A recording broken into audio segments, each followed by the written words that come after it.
haala qabatama yeroo ammaa uummanni Itoophiyaa fi uummanni Oromoo keessa jiran irratti adda addummaan ilaalchaa ideological differences jedhamu sana anaaf istaafota jidduu jira. Inni kunini akkaataa yaadumsaa fi akkaataa qorqalbii yookaan psychologically akkaataan itti silaa humni kan isaa socho'uuf jiraatu barbaaduu fi akkaataan ammoo namoonni barbaadan haala amma biyyi keessa jiruun kan waliin qabanne yoo ta'u tokkoffaa woboon dhaab siyaasaati miti. Woboon hoggan siyaasaati miti. Woboon kaleessas akkuma abbreviation maqaa isaa irraa barrutti gobla waraanaa adda bilisummaa Oromoo ture. Adda bilisummaa Oromoo gobla siyaasaa ture. So ideological difference adda addummaan ilaalchaa anaa fi qondaalota sadarkaa staffa team of staff jedhan jidduu jira. Adda addummaan kun maali yoo jennee ergaa addichi biyyatti gale woboonis maaf galuun hafaa tokko. Iskan keessatti yeroo baay'ee haalli caasaa fi akkaataan taligaa hunduu kan bifaa sirnaawaa tartiibaa hin qabnee fi namoonni linkii mataa isaanii uummatanii waraanuma ana ajajaa torsan keessatti ittaana kiyyaa fi namoonni tokko tokko osoo kallattiin anaaf abboomamuu hin taane waraana lixaatiin communication laf jala godhachuun dhiibbaa karaa marrootiin geggeeffamuun naannoo sanatti rakkinnoota hedduun mudate akkasumas nageenyis dhabame yaaliin karaa nagayaa galuu jennee yaada turre haalli galuu sun karaa warroota harka lafa jala na jalatti gurmeessanii bificitaa waan hoogganni na jalatti gurmeesseen.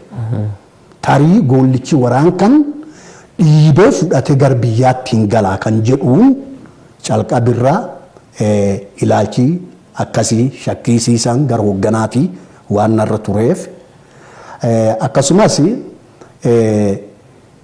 kan keessatti wanti qabatamaan jiru namoonni systematically hayden ta'anii achi keessatti ijaaramanii kanneen aangoo fi gaafatamaan anaa gadi turan kan ammoo dugdi koo duubatti dhokatanii more support leadership'iitiin na caalaa caasa babal'ifatanii waraanas akka inni gonkumaa yaada galiisa hin yaanne karaa maallaqaas haa ta'uuti intirestii dhuunfaa namoonni tokko tokko qabanii waraan kan mataa hidhuun sammuu hidhuun akka inni nagaa hin yaalle taasisuun biraayid adda addaa kenna adda addaa godhuun harka laf jala gareen hojjettes jirti. Egaa haalum kan waliin anini ajaja waraana bilisummaa Oromoo zoonii kibbaa ture. Kan turammoo deemsi deemamaa ture. Kan anaaf hin galu ture. Waggaa 3 har'a anaaf hin galu ture. Is kana adda addummaan akkana kun gidduu kennu waan tureef walii dhiibuun anaa fi istaafota jidduu. Maali akiyyoo ajaja taate istaafota san oriented tochitee qindeessitee qajeelchitee shappa gootee waa hundaanuu ajaju kennuu danda'a. Kan keessatti ammoo warra akka addaatti of ijaare warra dhiibbaa duubaan qaamni biraan pooz irratti godhu bitamu. Maantu uummata kiyyaaf fuudhaa maantu lammi kootiif fuudhaa biyyi kootiif maantu fuudhaa osoo hin taane filannoo lammaffaa is oksatu san warri irratti deedikettee dhufu tolchan Oromoon yeroo mammaaku dura akka aadaa abbootii kenna duri waan tokkotti ture jeedallootu ture waraabessaattu ture. Waraabessi albee qabaa. Albeen kun kan billaawa kan sibiilirraa midhaafame. Jeedalloon baallee qabdi. Baallee akka baallee guchiifaa baallee hedduu baal dhuugi ta'e. Barduun isaan duuba bineensa yoo jeefatu bineensonni kunini jeedalloon waan qalattuun hin qabne albee waan hin qabneef. Jeedalloon kaani waraabessa irraa albee fudhachuu barbaadde. Yeroo albee waraabessa irraa fuudhuu barbaaddu abuyyuu waraaboo jettee abuyyoon yaa waraabessi yaa jedha. Ani yoo albeen kiyyin kun tokkinna jala cape iskanaan qaladhaa. Albeen lammaffaa yoo cape kanaan qaladhaa.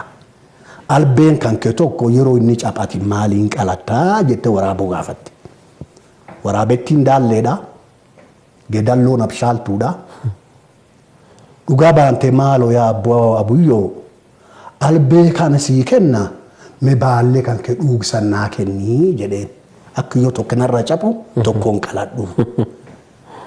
Jeedalloon baallee dhuugsan guurtee fiddee abuyyuu waraaboo laatte. Abuyyuu waraaboon billaa oriijinii ta'e kan sirnaan sila waqala san fuudhee jeedalloo dabarse.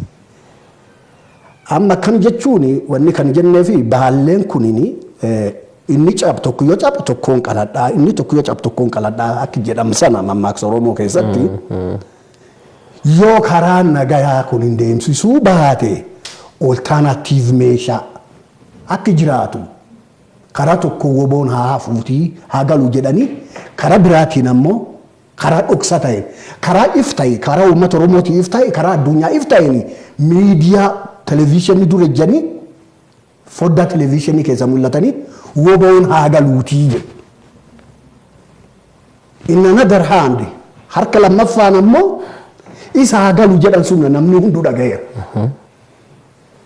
Inni lammaffaan ammoo kunini caasaa sistemaatikali laf jaldeemudha. Ka ifatti hin ba'an. Hin galinii karaa maani karaa marroo. Marroon almost amma kana it's just like a king akka commanderii tokkootii miti akka nama galfanni uummata Oromoo waaqaaf lafirraattis qofa harki jiru tokkotti warri garii even worship godhuu gaaniiru. Egaa haalli kunin kawaajir gullallee irra marrootti hidhate marroo irraa gambeetti hidhate gammachuu abbooyyeetti. Rakkinni waggaa sadan irraa keessa ba'an. Internal friction, internal differences addaddummaa ilaalchaa zoonii kibbaa keessatti naaf istaafonni wal qabne huunee wal qabne kan keessatti ilaalchaa madaalawaa uummata Oromootiif qabaachuudhaan naatoo yookaan mararfannoo akkaataa uummata Oromoo tochachuu jiran akkaataa uummata Oromoo jajjeessuu jiran irratti dubbichi waan naan galleef